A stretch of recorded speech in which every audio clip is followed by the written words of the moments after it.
जय हिंद प्यारे साथी। अभिवादन स्वीकार करिए नीरज आईएएस की तरफ से। दोस्तों, आज हम जानेंगे महाद्वीपों के बारे में, महासागरों के बारे में और अक्षांश और देशांतर रेखाएं क्या होती हैं और ग्लोब के बारे में और लगभग भारत की अवस्थिति के बारे में जानेंगे। आज बेसिकली हम इस क्लास को सूक्ष्म रखेंगे, यानी कि डेमो के तौर पर रखेंगे। जब चीजें आपकी क्लास स्टार्ट होंगी तब चीजें आप और भी बेहतर तरीके से पाएंगे। यानी कि जो आज आप ये ग्लोब यानी कि बनावट के आधार पर देख रहे हैं, मैं इसका पीपीटी फॉर्मेट में भी बताऊंगा, यानी कि इसे आपका जैसे विजुअल वीडियो के माध्यम से भी इसे ग्लोब को दिखाऊंगा, हर चीजें एक एक करके दिखाऊंगा। तो क्लासें जो हैं जनवरी से स्टार्ट हो रही हैं, ठीक है, यानी कि सभी बैच जो आ रहे हैं वह जनवरी से आ रहे हैं, ठीक है। अब जब जनवरी से सारे बैच आ रहे हैं, ठीक है, तब तक हम लोग क्या कर रहे हैं कि जो जो हमारे विषय हैं सबके लगभग एक क्लास दो क्लास आदि डेमो के माध्यम से रख दे रहे हैं, ताकि आप चीजों को देखें कि किस प्रकार से चीजें आपको मिल रही हैं, ठीक है।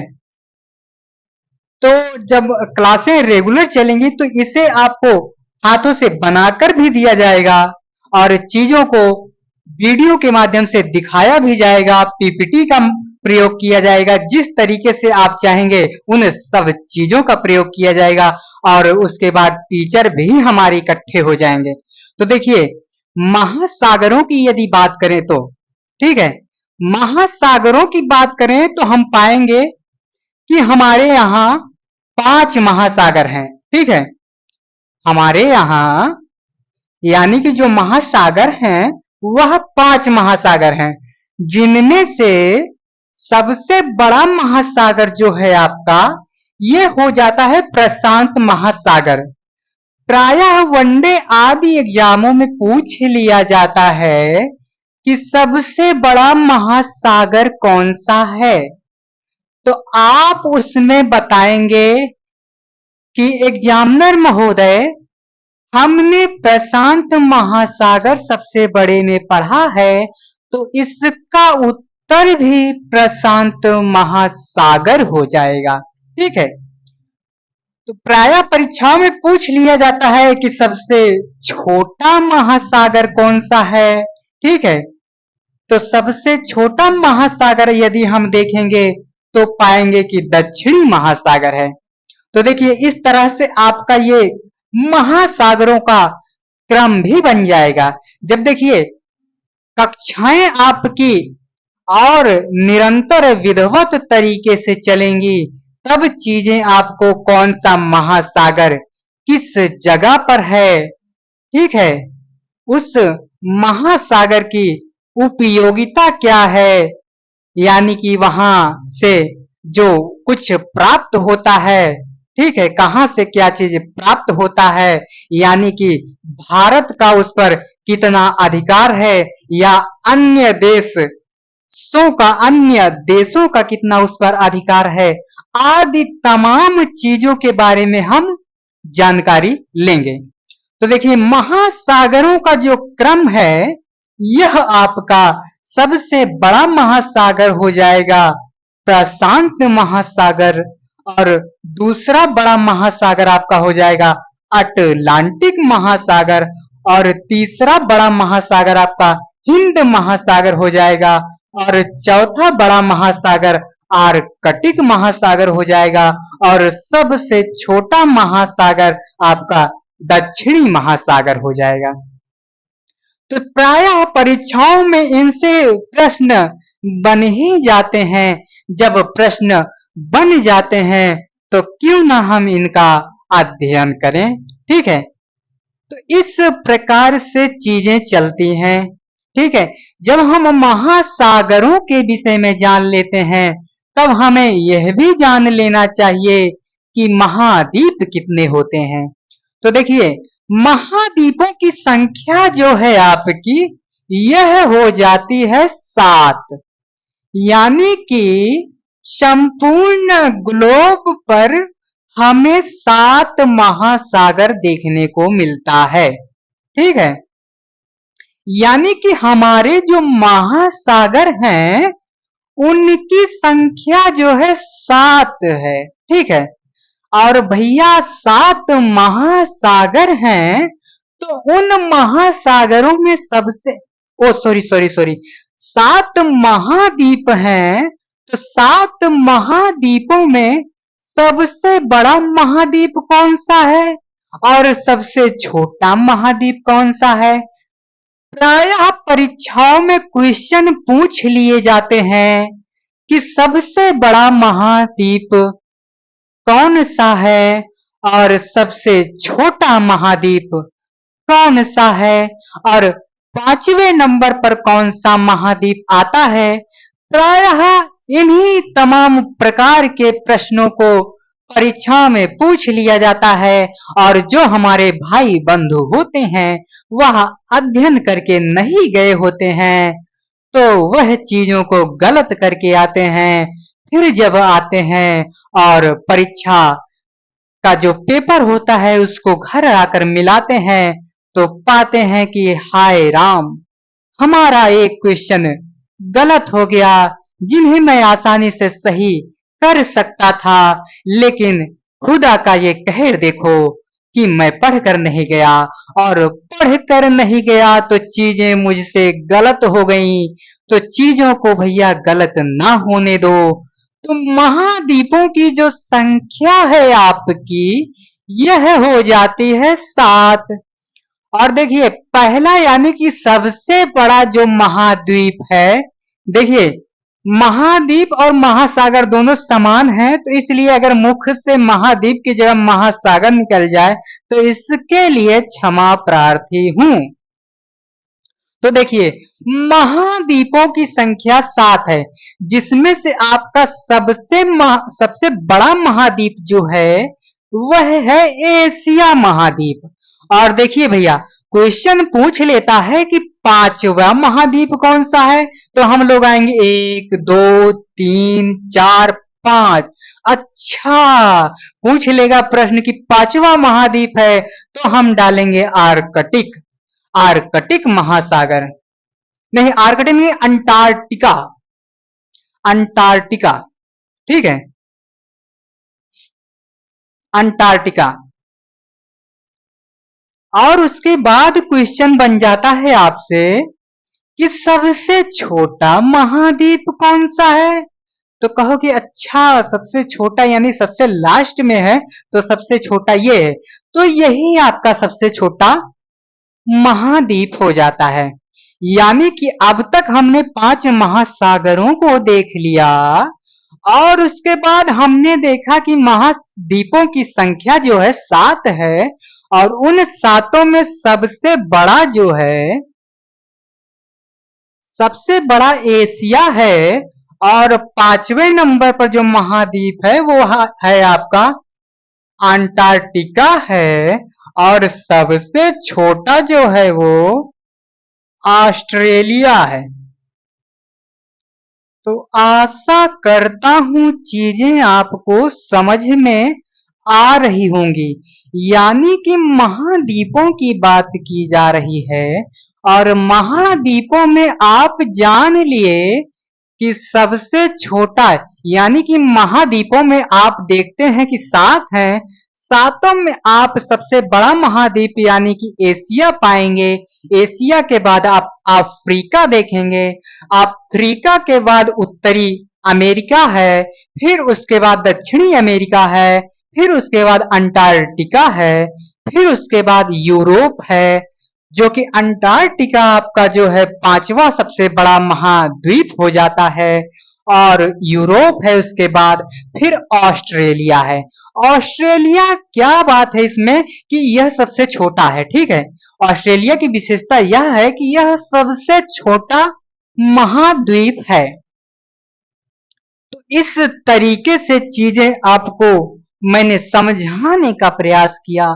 जब आप इतना समझ लेते हैं, इसको लिख लेते हैं, इसका क्रम जान लेते हैं तो परीक्षक अब इससे कोई भी देखिए अभी इन महाद्वीपों को जो है हम लोग विस्तार से पढ़ेंगे। विस्तार से पढ़ने का मतलब ये होता है कि इन महाद्वीपों को हम मैप में देखेंगे, इन महासागरों को हम मैप में देखेंगे और मैप में देखने के बाद इन महासागरों महाद्वीपों आदि की जो मुख्य विशेषताएं हैं इन्हें हम मानचित्र के माध्यम से देखेंगे, जिनमें हम आपको डिजिटल बोर्ड के माध्यम से सभी का पीपीटी फॉर्मेट में दिखाएंगे और एक एक मानचित्र को हम अपने हाथों से स्वयं भी बनाएंगे और जो उक्त टीचर आते हैं उनसे भी चीजें बनवाएंगे कि यानी कि पीपीटी हो जाने के बाद भी हम लोग हस्तलिखित नोट्स आदि का प्रवाह आप तक पहुंचाएंगे ताकि आपको चीजें बनाने में भी बेहतर तरीके से समझ विकसित हो सके। ठीक है, यानी कि हमें आईएएस, पीसीएस और आरओ जैसे परीक्षाओं में लेखन की कला से गुजरना पड़ता है। तब यदि अगर हम सिर्फ और सिर्फ पीपीटी का प्रयोग करेंगे तो चीजें हमारी जो लेखन की कला है वह दुरुस्त नहीं हो पाएगी और जब दुरुस्त नहीं हो पाएगी तो चीजें समझ में भी नहीं आएंगी, यानी कि आपका जो उत्तर लेखन है वह भी सही नहीं हो पाएगा। तो चीजें इस तरीके से हम लोग समझेंगे, पढ़ेंगे और जानेंगे और चीजों को बनाएंगे। तो देखिए अब हम लोग आते हैं ग्लोब पर। तो देखिए ये जो ग्लोब है आपका, देखिए पृथ्वी जो है आपकी ध्रुवों की तरफ थोड़ा थोड़ा चपटी है। कैसी है बाबू? चपटी है। ठीक है, ध्रुवों की तरफ पृथ्वी कैसी है? कहोगे चपटी है। अच्छा जी, ये जान लिया। तो जब चपटी है भैया तो ये देखिए ये आपका उत्तरी ध्रुव हो जाएगा। ठीक है, इस तरफ आपका उत्तरी ध्रुव हो जाएगा, इस तरफ आपका दक्षिणी ध्रुव हो जाएगा। अब कहो कि इसमें क्या नई बड़ी बात बता दिए आप। तो देखिए ये जो रेखा है आपकी इसे कहते हैं देशांतर रेखा। ठीक है, देशांतर रेखा यह पूरे ग्लोब को दो भागों में बांट रहा है। अब कहोगे ये रेखा जो है ये किस प्रकार की रेखाएं हैं? तो देखिए जो आपका ये वाली रेखा है और ये वाली रेखा है ये आपकी काल्पनिक रेखा है, यानी कि परीक्षाओं में ये पूछ ले कि ये जो आपकी जो रेखाएं हैं यह दिखाई देती हैं, तो कहोगे नहीं सर जी मूर्ख मत बनाइए एग्जामिनर महोदय, हमको पता है कि ये काल्पनिक रेखाएं हैं जो दिखाई नहीं देती हैं। ठीक है, ये जान लेते हैं। तो देखिए ये देशांतर रेखा है, देशांतर रेखा इसकी विशेषता अभी हम पढ़ने वाले हैं। ठीक है, ये 0 डिग्री यहाँ आप लिख लीजिए, 0 डिग्री देशांतर और 0 डिग्री देशांतर। तो देखिए ये आपका उत्तरी ध्रुव हो जाता है, ये आपका दक्षिणी ध्रुव हो जाता है। ठीक है, यानी कि चीजें आप इस तरीके से समझिए कि ये आपका अगर पूरब हो रहा है तो ये आपका पश्चिम हो जाएगा, ये आपका दक्षिण हो जाएगा और ये आपका उत्तर हो जाएगा। ठीक है, जब इतना हो जाता है मैंने आपको सरलतम अंदाज में पढ़ा मतलब बता दिया। इस तरीके से आप एरो के माध्यम से भी समझ सकते हैं, जैसे चीजें इसमें ना समझ में आए तो। ठीक है, ये आपका उत्तरी ध्रुव हो जाता है, ये आपका दक्षिणी ध्रुव हो जाता है। और देखिए जब इसको आधे आधे में बांट देता है ये, ठीक है, अब ये क्या करता है इसे, ये समझ लो खरबूजा आप खा रहे हैं। ठीक है, अब खरबूजा लाए आपको, आप खरबूजे को ऐसे खड़ा खड़ा ये समझ लो आप मार्केट से खरबूजा ला रहे हैं, ये खरबूजा हो गया। अब इसको आधे पर से काट दो ऐसे। ठीक है, मार्केट से आपने खरबूजा लाया, इसको आधे से ऐसे काट दिया। अब देखिए ये क्या हो जाएगा, ये आपका ये इस माध्यम से समझो, ये पश्चिम है, ये पूरब है, ये उत्तर है, ये दक्षिण है। अब खरबूजा आप मार्केट से लाए, इसको आधा काट दिए। अब देखिए ये पूरब था तो इसको पूर्वी देशांतर कह देंगे। ठीक है, इसको पश्चिमी देशांतर कह देंगे। ठीक है, इस खरबूजे को आपने आधा, तरबूज को आधा काटा ये इस तरफ का आप पूर्वी देशांतर कह देंगे, ठीक है, पूर्वी देशांतर, इसको पश्चिमी देशांतर कह देंगे। अब देखो, अब इसी खरबूजे को फिर से आधा ऐसे काट दो, ठीक है, आधे पर से काट दो, फिर क्या होगा कि ये भी आधा कट जाएगा, तो ये आपका उत्तरी ध्रुव हो जाएगा, ठीक है, ये आपका दक्षिणी ध्रुव हो जाएगा, ठीक है, यानी कि गोले का आधा ये आपका उत्तरी गोलार्ध हो जाएगा, ठीक है, उत्तरी गोलार्ध, ये आपका दक्षिणी गोलार्ध हो जाएगा, ठीक है, यानी गोले का आधा, देश का आधा, ठीक है। आपने खरबूजा मार्केट से खरीदा, ठीक है, आप खड़े खड़े उसको दो भागों में काट दिया, तो एक हो जाएगा जो पूरब की तरफ हिस्सा गया वो पूर्वी देशांतर हो गया, एक हिस्सा आप फेंकेंगे पश्चिम की तरफ तो वो हो जाएगा पश्चिमी देशांतर, और उसके बाद फिर उसको बीच से आधा आधा ऐसे काट दोगे। आप बोलोगे सर आधा आधा काट दिए, इसको फेंक दे रहे हो अलग अलग दिशा में, तो इसको खाएंगे कब? तो बेटा मैं खाने के लिए नहीं बता रहा हूं, मैं पढ़ाने के लिए बता रहा हूं। तो इसको जब आधा आधा काट दिए तो ये 0 डिग्री हो गई, यानी कि गोलार्ध को दो बराबर भागों में बांटने वाली रेखा। अब ये आपका जो काटते हैं यहाँ, यहाँ आपका विषुवत रेखा हो जाएगी, यानी 0 डिग्री रेखा हो जाएगी। अब ये आधा आधा आप काट देते हैं तो ये आपका उत्तरी गोलार्ध हो जाता है, ये आपका दक्षिणी गोलार्ध, यानी खरबूजे का आधा हिस्सा आपका इस तरफ हो जाता है, आधा ही इस तरफ हो जाता है, तो ये आपका दक्षिणी, ये आपका उत्तरी गोलार्ध। तो चीजें मैं आपको बेहतर तरीके से यानी कि ग्रामीणांचल जैसे फलों के आधार पर समझाने का प्रयास कर रहा हूं, आशा करता हूं आप सभी समझ गए होंगे, बोलो हाँ। जब आप चीजों को समझ लेते हैं, अब देखो मैंने क्या किया था, ये आप आधार देखते रहिए, उत्तर है ये दक्षिण है, ये पूरब है, ये पश्चिम है, यानी कि इस तरफ से खड़े हो जाइए, ये पूरब हो गया आपका, ये पश्चिम हो गया, ये उत्तर हो गया, ये दक्षिण हो गया। तो ये आपका देखिए ये ग्लोब है, ये आपका पूर्वी हिस्सा है, ये पश्चिमी हिस्सा है, ये उत्तरी हिस्सा है, दक्षिणी हिस्सा है, इसी आधार पर इसको देखो। आशा करता हूँ चीजें आप देख रहे होंगे, समझ रहे होंगे, ठीक है। यानी कि इसको आधार बनाओ, ये उत्तर है, ये दक्षिण है, ये पूरब है, ये पश्चिम है, इसी आधार पर ये उत्तर है, ये दक्षिण है, ये पश्चिम है, ये पूरब है। चीजों को एकदम आसान तरीके से समझा रहा हूं बच्चों, आराम से समझिए, एकदम आराम से समझ में आ जाएगा। ये 0 डिग्री है, ठीक है, 0 डिग्री दक्षिण और 0 डिग्री उत्तर। अब ये जो है आपका, ये लाइन जो है, देशांतर रेखा जो है, यानी कि काल्पनिक रेखाएं जो हैं, ये गोलार्ध को यानी कि गोले को दो भागों में बांट रहे हैं। तो इस तरफ का भाग, यानी कि जो इस तरफ का भाग है, ये आधा आधा ऐसे काट दे रहे हो आप, ठीक है, ये गोला हो गया, ठीक है, अब इसको आधे से काट दो, तो ये आपका पूरब का हिस्सा है, ये पूर्वी गोलार्ध, ये पूर्वी देशांतर हो गया, और ये पश्चिम का हिस्सा है तो ये पश्चिमी देशांतर हो गया, ठीक है, पूर्वी और पश्चिमी देशांतर। यानी कि आप देखिए समझिए, ये जो रेखा है आपकी काल्पनिक रेखा, देशांतर रेखा जो है, ये आधा आधा यानी कि गोले को आधा आधा कर दे रहा है। तो इस तरफ का भाग आपका पश्चिमी गोलार्ध हो जाएगा, और इस तरफ का भाग जो है पश्चिमी देशांतर, और इधर पूर्वी देशांतर आप पाएंगे, ठीक है। चीजें समझ में आ रही होंगी। तो उसके बाद देखिए बच्चों, अब ये जो है, ये आपका 0 डिग्री रेखा है, ठीक है, 0 डिग्री, इसी को विषुवत रेखा कहते हैं। प्रायः परीक्षाओं में प्रश्न पूछ लिया जाता है कि ग्लोब को दो बराबर भागों में बांटने वाली रेखा को क्या कहते हैं?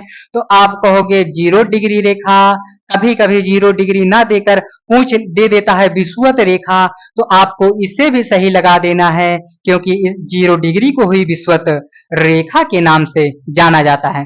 तो देखिए, ये जब ग्लोब को आधा आधा कर देगी, तो ये आपका उत्तरी गोलार्ध हो जाएगा, और इधर आपका दक्षिणी गोलार्ध हो जाएगा।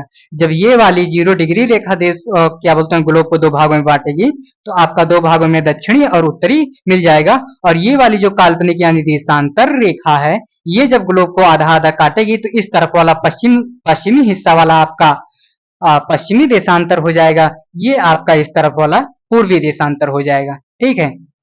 आशा करता हूं चीजें समझ में आ गई होंगी, क्योंकि मैं इतने देर से गला फाड़ फाड़ कर चिल्ला रहा हूं, ताकि चीजें आपको विधिवत समझ में आ जाएं, और कम से कम दोस्तों, मेरा गला फाड़ फाड़ चिल्लाने का जो मेहनत है लग रही है उसका आप लोग कर्ज उतार दीजिए, इतना ही मेरे लिए बहुत है।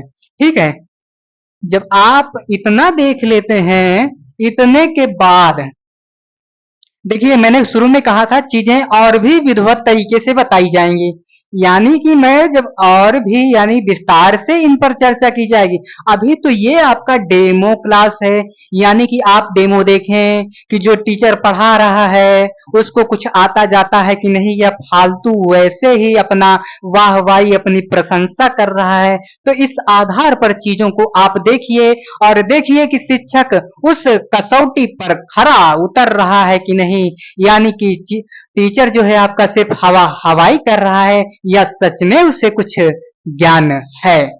तो इस तरीके से आप अगर पढ़ते हैं तो आपको चीजें बेहतर समझ में आएंगी और आपका जो दिमाग है यानी कि ये चीजें इस तरह से आप जब बना लेते हैं चित्र और इस तरह से इसको डिफाइन कर लेते हैं और डिफाइन करने के बाद जब आप इसको एक बार देखना होगा बस खाली, और देखने के बाद क्या होगा कि चीजें आपको तुरंत पता चल जाएंगी। अच्छा ये चीज मैंने बनाया है, इसको आधा भाग बांट दिया, इसको आधा बांट दिया, इधर का जो आधा भाग है वो उत्तरी गोलार्ध हो जाएगा, इधर का जो आधा भाग है दक्षिणी गोलार्ध हो जाएगा, और इधर का जो क्या बोलते हैं आधा भाग है ये पश्चिमी देशांतर हो जाएगा, और इधर का जो आधा भाग है ये पूर्वी देशांतर हो जाएगा।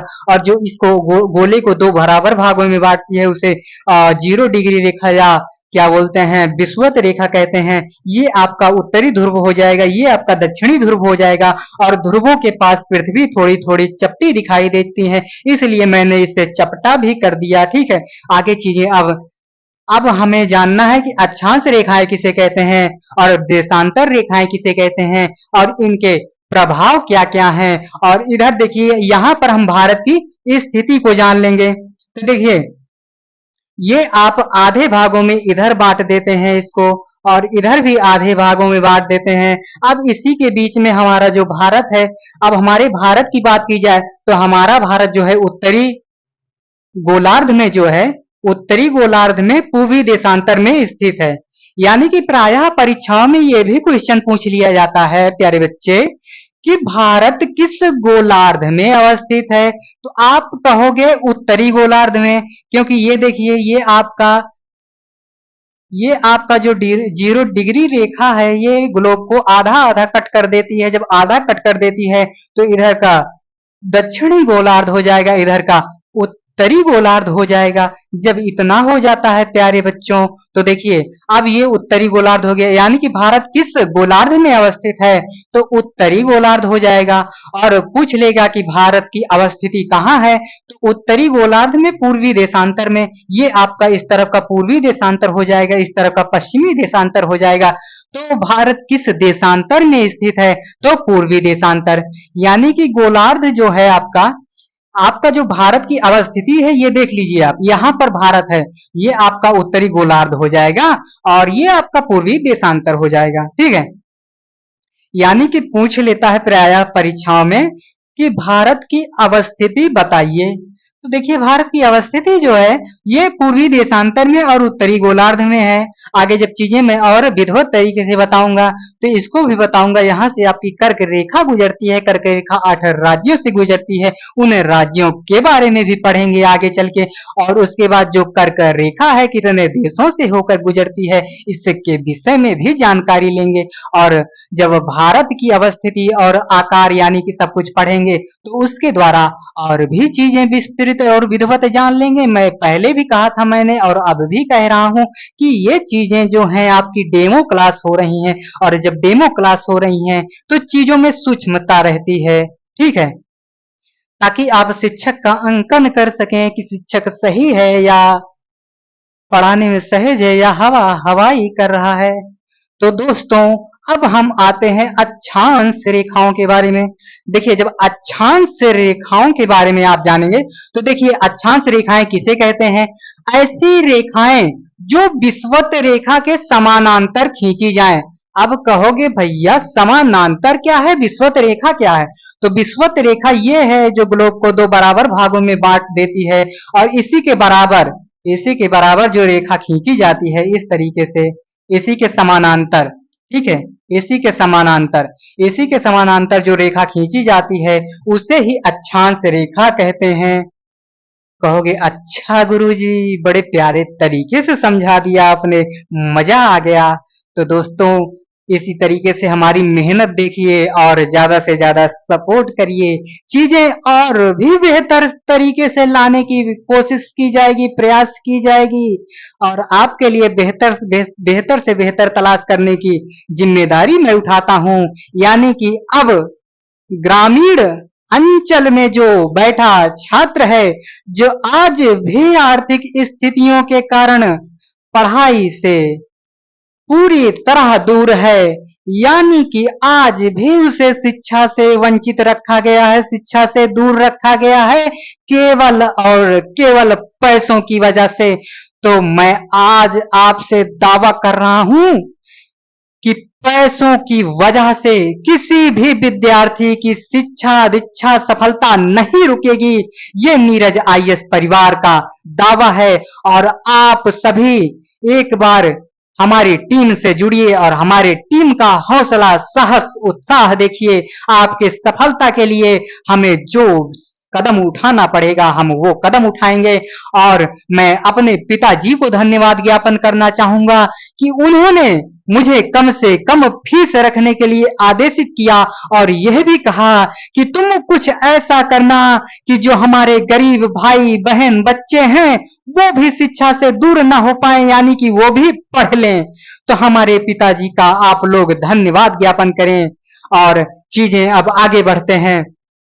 तो देखिए ऐसी रेखाएं जो विषुवत रेखा के समानांतर खींची जाएं, यानी कि ये आपका विषुवत रेखा है जो ग्लोब को दो बराबर भागों में बांट रही है और इसी के समानांतर यानी कि इसी की तरह जान लीजिए, इसी की तरह ऐसे रेखाएं खींची गई हैं। इसी को हम लोग अक्षांश रेखाएं कहते हैं। देखिए अक्षांश रेखाओं की स्थिति पूरे ग्लोब पर समान रहती है। अब देखिए समान कैसे रहती है, देखिए यहां भी आप देखेंगे 30 डिग्री पर पाएंगे और यहां भी आप समान यानी कि 30 डिग्री पर पाएंगे। यहां भी आप देखेंगे 45 डिग्री पर पाएंगे, यहां भी आप समान ही देखेंगे। यहां आप 60 डिग्री पाएंगे यानी समान है, यहां भी लगभग आपका 60 डिग्री है, यहां 75 है, यहां भी 75 डिग्री, यानी कि चीजें आपकी समान है। अब देखिए अक्षांश रेखाओं से प्रभाव क्या पड़ते हैं, तो अक्षांश रेखाओं से प्रभाव यानी कि जो दिन और रात की अवधि में परिवर्तन होता है, ठीक है, जो आपकी दिन और रात होती है, तो दिन और रात भैया जो है ये अक्षांश रेखाओं के कारण होती है। कहोगे अच्छा आज मैंने एक जादू भी सीख लिया, अब मैं जाके इस जादू का प्रयोग यानी कि कक्षाओं में क्लासों में भी करूंगा। जो भूगोल का विद्यार्थी नहीं है उसे अब मैं बताऊंगा कि सर ने मुझे बताया कि जो दिन और रात की घटना होती है ये अक्षांश रेखाओं के कारण होती है। अब कैसे होती है इसका विस्तार कक्षाओं के माध्यम से आप पढ़ेंगे, ठीक है। यानी कि अक्षांश रेखाओं के प्रभाव से दिन और रात की अवधि में परिवर्तन होता है प्यारे बच्चे।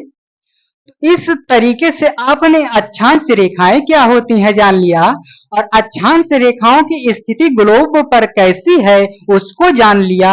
यानी कि ये देशांतर और अक्षांश रेखाएं काल्पनिक रेखाएं कहलाती हैं और इसका जो अक्षांश रेखाओं का प्रभाव है वह दिन और रात की अवधि में परिवर्तन लाता है। अच्छा सर, बहुत अच्छे तरीके से आपने मुझे समझाया, यानी कि चीजें समझ में आ गई हैं।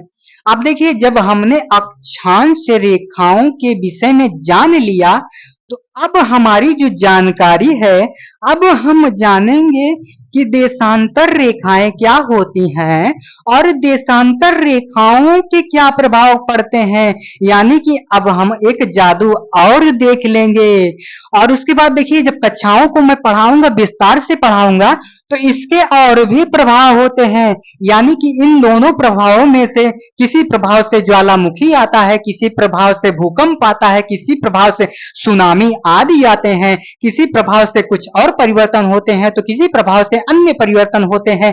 तो जब कक्षाएं आपकी विस्तृत चलेंगी तब उसमें चीजों को और अच्छे तरीके से बताया जाएगा। यानी कि आप देखेंगे कि आप बहुत सारा जादू देख रहे हैं कि अच्छा भूकंप इस तरीके से आता है, ओ मुझे बचपन में गलत कहानियां सुनाई गई थी कि नहीं इस तरीके से नहीं इस तरीके से।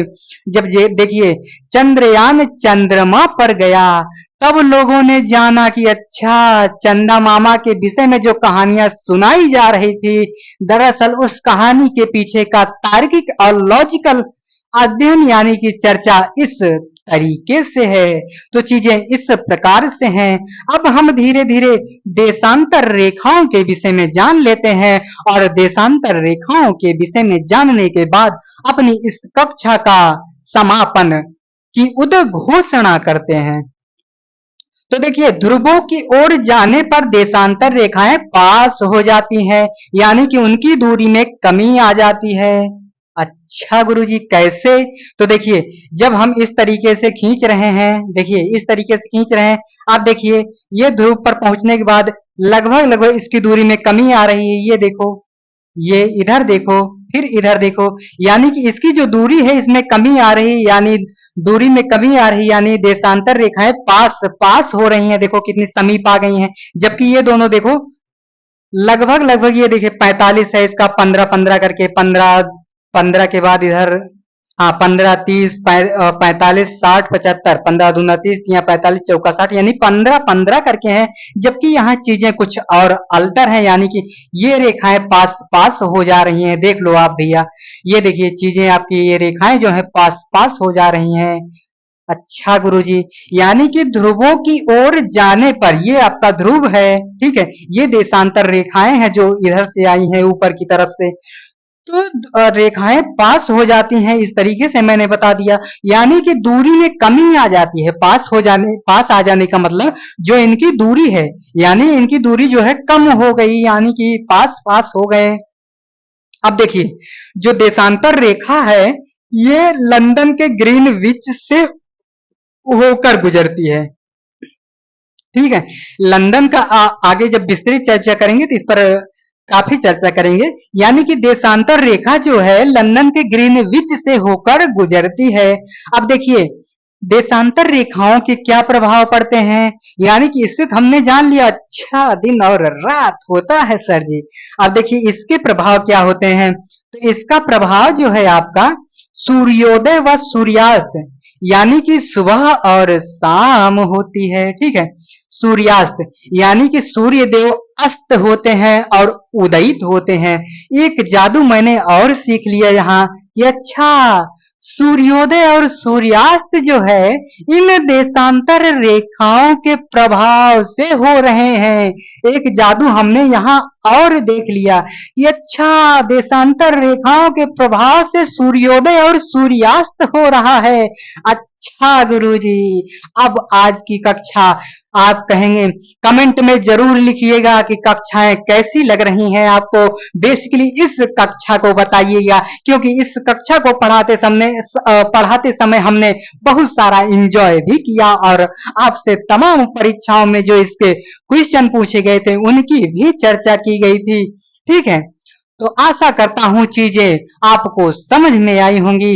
इसी के साथ मैं इस कक्षा से विदा लेता हूं और मिलते हैं अगले नई कक्षा नए टॉपिक के साथ। तब तक के लिए पढ़ते रहें। धन्यवाद, बहुत बहुत धन्यवाद आप सभी का।